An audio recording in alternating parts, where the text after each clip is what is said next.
So, are you all ready for winter? Or at least you think you are, right? Did you do anything with your strawberry plants? Well, hang on tight because I'm going to show you what we did here at the homestead. This world's in trouble, you know what we mean. Homesteading is a lifestyle, healthy, wholesome, and green.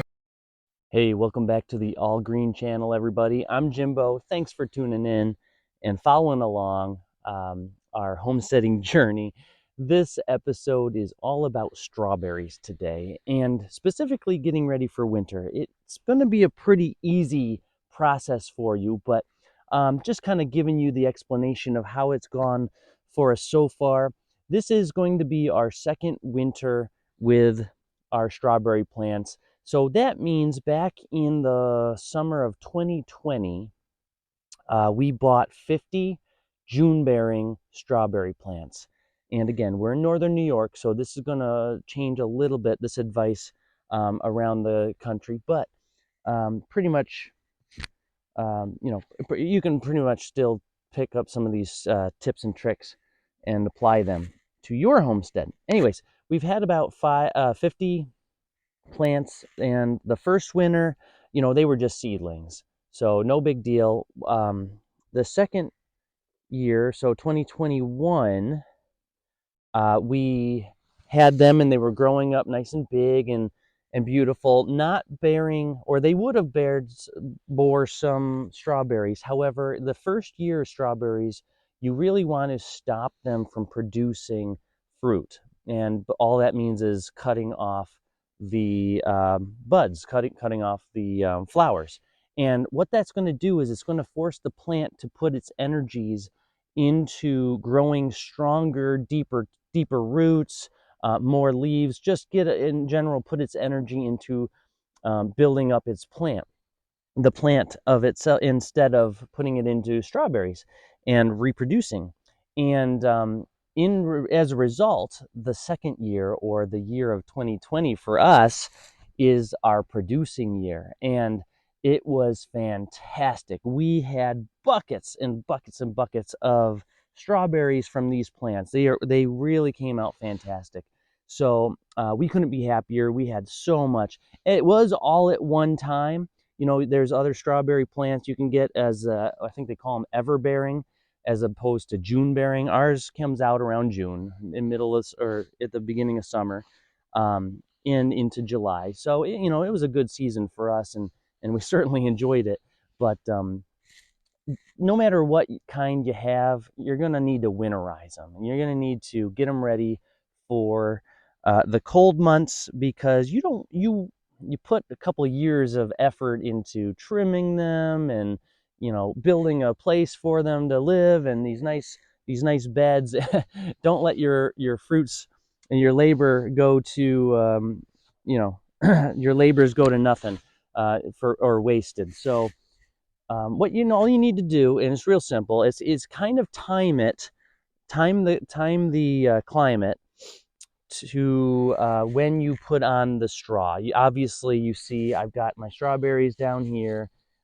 It's already past time. We've had this on for over a week now where we live, but you have to kind of time the climate. You keep an eye on the cold weather, and when it starts getting consistently cold, consistently freezing, or at least consistent frosts, you want to time it so you have this on before that, right before that.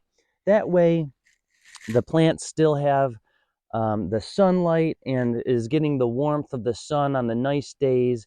And then right before it starts freezing consistently, consistent frosts. For New York, it's around early to mid-November. That's pretty typical for us here. At least it has been in the last couple winters. And so then all it is literally, this was, I think, 2 or 3 bales of straw we got locally, and we put it on. Now, there's other ways you can do it. There's like man-made materials and stuff. Some people will say, well, you're going to have all kinds of hay seeds and grasses and things in there, and that'll be true to some extent. Straw's a little better than hay bales, right? But try to get some straw at least on it if you've got nothing else, and they will come back in the spring stronger than ever and produce for you the following year. Just a couple quick notes of what I've got in my setup so you have an idea. You can see around me and behind me is this big welded wire. I think they're about 5x5 squares, 5-inch by 5-inch squares, panels they're called, like cattle panels. And they stand up about 4 foot high, I'd say.